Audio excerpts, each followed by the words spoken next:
And tracking another one of our headline stories, a raid by the Income Tax Department has led to a sensational revelation: an engineer worth 1,000 crore rupees. Here's a report on the Crorepati engineer from Noida.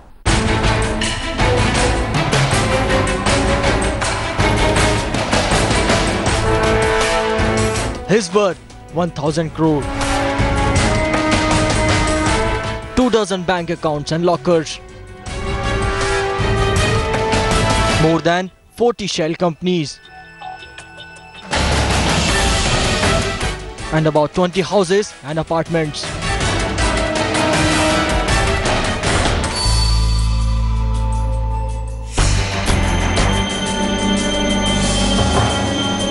Shockingly, this is the description of the assets owned by a government-employed engineer, whose monthly salary would be roughly 70,000 rupees a month.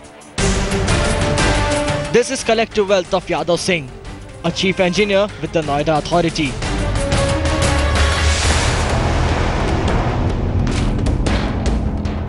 This house in Sector 51 Noida alone is estimated to be worth 50 crore.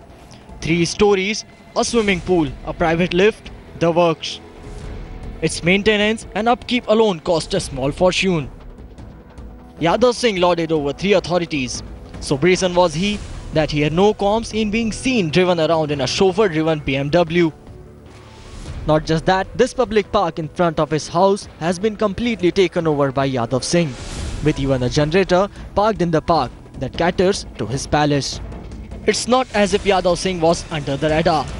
All complaints against him resulted in no action, with him being able to extract favors from successive governments.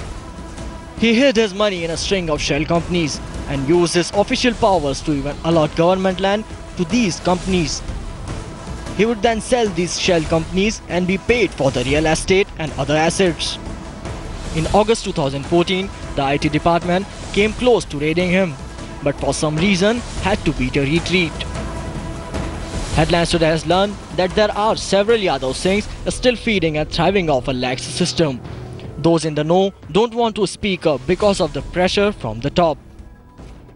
For now, the action against Yadav Singh has spooked the others, who are believed to keeping a low profile. We can be assured, not for long. With Shivendra Srivastav, Bureau Report, Headlines Today.